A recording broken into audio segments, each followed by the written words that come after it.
السلام علیکم ناظرین، آج ہم جانیں گے ایک ایسے مسئلے کے بارے میں جو مسئلہ گھر کی عورتوں کے درمیان بہت الجھا ہوا ہے، یعنی گھر کی خواتین کے درمیان بہت سوال کھڑے کر دیتا ہے۔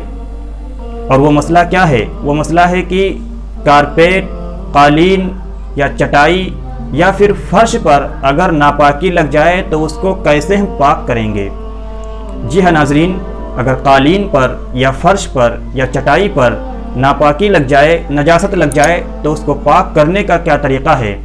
گھر کی خواتین اور گھر کی عورتوں میں یہ مسئلہ بہت سے اشکال پیدا کر دیتا ہے۔ کیا چٹائی کو یا قالین کو دھوپ میں ڈالنے سے، دھوپ میں سکھا دینے سے صرف وہ پاک ہو جائے گی؟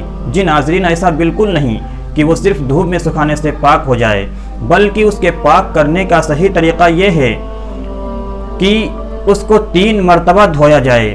چٹائی ہو یا قالین ہو یا پھر کارپیٹ ہو یا پھر فرش ہو، اس کو 3 مرتبہ دھویا جائے گا۔ یعنی ہر وہ چیز جس کو نچوڑنا ممکن نہیں ہے، اس کے بھاری ہونے کی وجہ سے اس کو نچوڑ نہیں سکتے، تو اس کو 3 مرتبہ دھویا جائے گا۔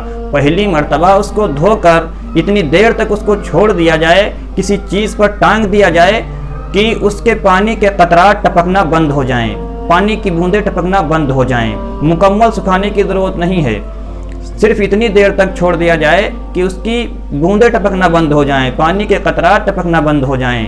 پھر دوبارہ دھلا جائے اور دوبارہ بھی اتنی دیر تک اس کو چھوڑ دیا جائے کہ اس کے قطرات ٹپکنا بند ہو جائیں، اور پھر تیسری مرتبہ دھل کر اس کو مکمل سکھا لیا جائے۔ جی ہاں ناظرین، خواہ وہ چٹائی ہو یا قالین ہو یا پھر کارپیٹ ہو یا ہر ایسی چیز جس کے نچوڑنا ممکن نہیں ہے، اس کو دھونے کا طریقہ یہی ہے کہ اس کو 3 مرتبہ دھلا جائے اور 2 مرتبہ میں اس کو اتنی دیر تک چھوڑ دیا جائے کہ اس کے پانی کے قطرات ٹپکنا بند ہو جائیں، اور تیسری مرتبہ میں اس کو مکمل سکھا لیا جائے۔ رہی بات فرش کی، اگر زمین پر نجاست لگ جائے، فرش پہ نجاست لگ جائے تو اس کو بھی پاک کرنے کا یہی طریقہ ہے کہ 1 مرتبہ پانی ڈال کر اس کو صاف کر دیا جائے، پھر دوبارہ پانی ڈال کر اس کو صاف کر دیا جائے، اور پھر تیسری مرتبہ پانی ڈال کر مکمل طریقے سے اس کو صاف کر کے اور سکھا دیا جائے۔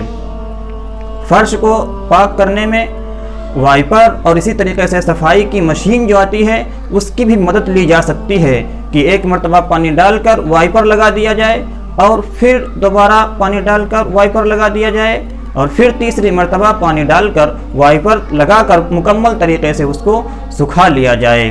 جی ناظرین، یہ وہ مسئلہ ہے جو گھر کی خواتین کے درمیان بہت الجھا ہوا تھا، گھر کی خواتین کے دماغ میں بہت سے اشکال پیدا کر دیتا تھا کہ یہ چیز ہم کیسے پاک کریں جو چیز نچوڑنا ممکن نہیں ہے۔ تو جس چیز کو نچوڑنا ممکن نہیں، اس کو 3 مرتبہ دھل دیا جائے اور ہر مرتبہ اتنی دیر تک رکا جائے کہ اس کے قطرات ٹپکنا بند ہو جائیں اور وہ مکمل پاک ہو جائے گی۔